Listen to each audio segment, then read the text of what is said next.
Hi everyone, it's Tamara here with another card making tutorial. I'm doing another of the Colouring Club challenges. This time it is die cuts. So I wanted to show you how you can use Copics for colouring up die cuts. I've had this die set in my stash for ages. It's called the Camping die set from Spellbinders. So I'm not sure if it's still available, but if you don't have that one, I'm sure you can get something very similar. I'm also going to be using the mini Slimline outside the box die set from My Favorite Things. So we just need to do some ink blending of our background panel. So I've just got a piece of smooth white cardstock, just cut a little bit bigger than the rectangle that I'll need. And I'm going to be using Evergreen Bough, Unchartered Mariner and Black Soot for my ink blending. So I'm just going to really go through this quite quickly, but I wanted to show you just how beautifully these three colors blend together. In the end project, you don't actually get to see much of the evergreen bow, so I most probably would have moved that up a little bit more in hindsight, but I just wanted to show you how this, these colors come together so beautifully. So I always like to go down not quite through to the second color when I'm using a dark color like Black Soot, and then bring up the Uncharted Mariner to meet that color. So now that we've got our nice smooth blend, I'm just going to use my distress sprayer just to create some kind of like starry look on our background panel, so like a twilight look. And then I'm going to grab out my metallic watercolors from Altenew and spray my silver one that is in this. It's kind of like a silvery white color. I just let that water sit on there just for a little bit to soften up that palette, then just give it a mix with my round brush before giving it a splatter all over my background. I do need to add a little bit more water, give that another stir, and you can just see how much better that sprays onto our background. And then I'll just set that aside to dry while we work on our other elements. So I've pre-cut out the tent and the two trees from Copic Express at cardstock from the die set, and now I'm just going to go through the colors of coloring this. So I'm going for like a really kind of a dark scene, so it's kind of nighttime where this tent is set up. So I've just gone in initially with my lightest color just to work out where my kind of shadow will be, which will be at the base, and then the moon's going to be shining kind of on the top, making it a bit lighter as we go up. So I'm going to have all the colors just up on the top left hand side as I go through, but I will have them also listed in the description box below.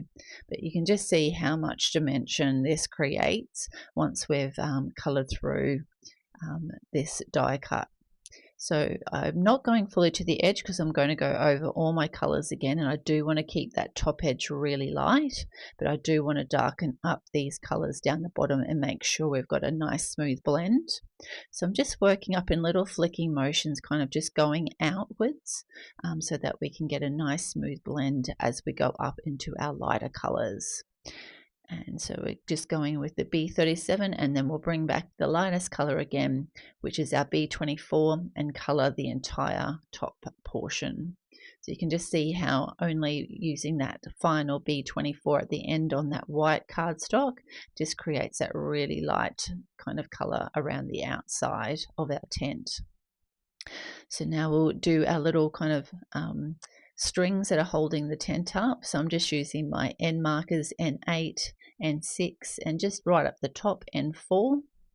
So these ones you only need one coating, and then we'll do our little pegs that are holding them in. I'm using timber pegs, so I'm going to be using some E markers, E79, 77, and the light color up the top 74.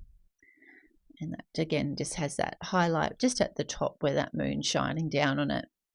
Now with our trees, I'm just going to be doing little flicking motions because they're kind of like pine trees, so they're quite, got a lot of little spikes.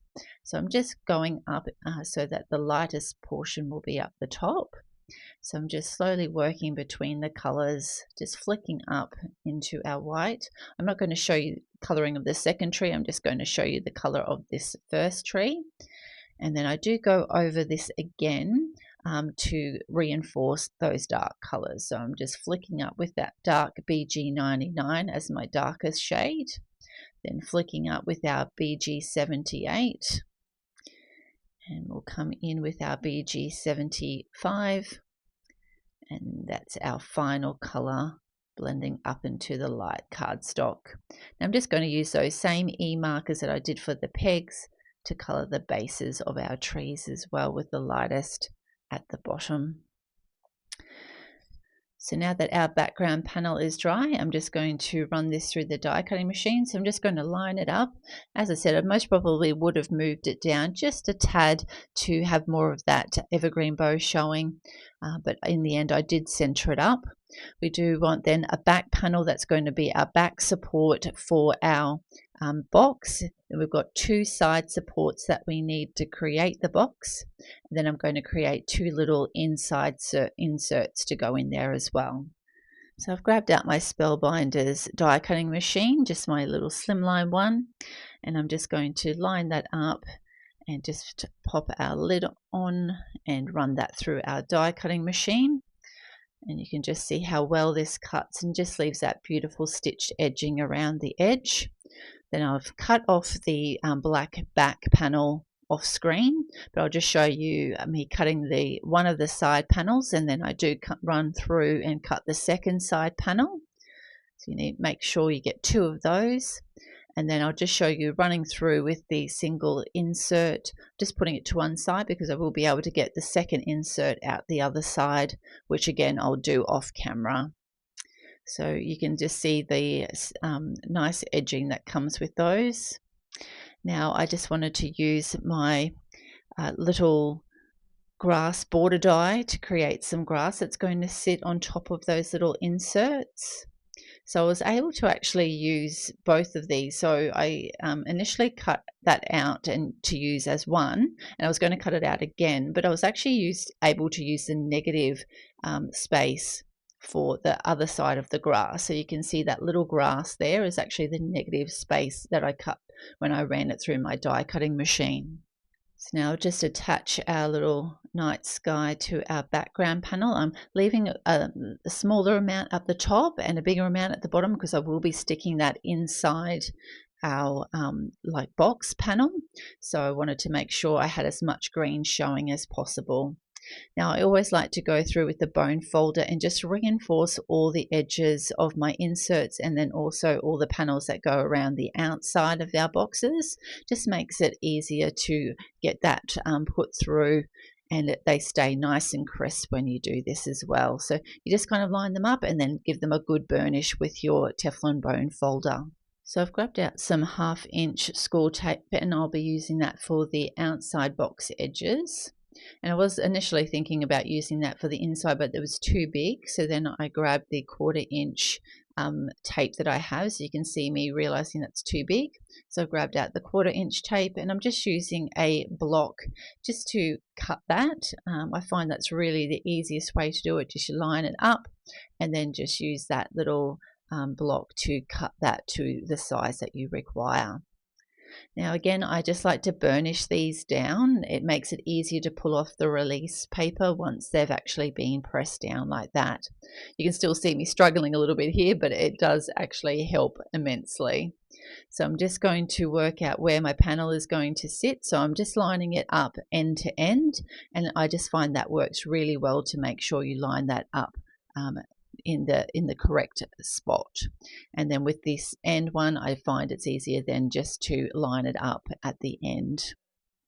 So now we'll pop our inserts in. Initially when I used this double-sided tape, it wasn't holding, so you will see me come in later with some glue and actually line that up. I think it's because I was fiddling around with it trying to work out exactly where I wanted it placed that it stopped it being sticky. So initially I just put it in with that actual tape, but in the end I do end up putting a little bit of glue on these as well because they just weren't holding once I'd been fiddling around with them. So now that I've roughly put them in place, I'm just going to get a little bit of glue on our background panel.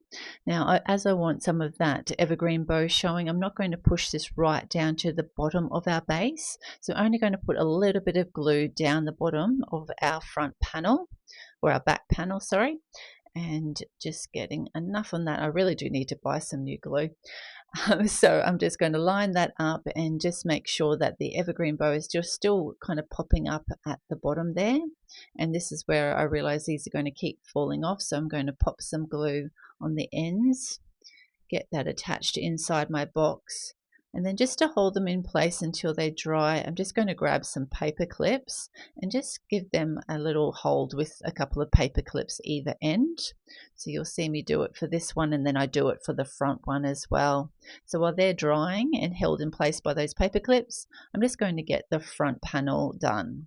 Now, I thought this was quite a funny sentiment, so I actually did this up on the computer myself and just kind of worked out roughly the size that I would need for this panel and made my sentiment to match. So I'm just lining that up, initially eyeballing it and then just bringing my T-ruler in just to make sure that that was centered both sides. So always just kind of double check that you're getting it in the correct spot. I'm pretty happy with that, so I'm going to run that through the die cutting machine. So we'll pull that out, and again you'll see just that beautiful stitching it does around the edge of that sentiment panel, which will pop straight on the front. Now I also want to get our little grass borders trimmed down, so I'm just going to line it up with the actual little die that cuts out our inserts, and that way I can work out that they just need to be cut just inside of that. So I'm just going to trim them down to size, and then that fits perfectly inside our little box panel. So once I get the other one done, we'll get that stuck in. So I've already put some glue on the back of our sentiment strip, so we'll get that attached to the front of our card, making sure it's all even on all sides.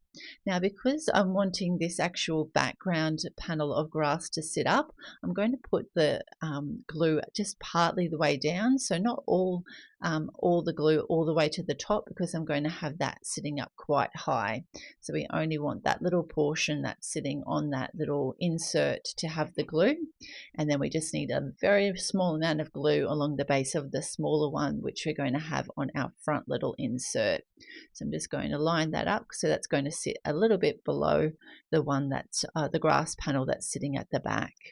Now, when I initially put this tent kind of up against that grass, you could see kind of the grass kind of going up between where the opening is. So I've just grabbed a piece of scrap black cardstock and just outlined around where the opening is and between where our little pegs are, and I'm just going to have that panel and stick that on the inside.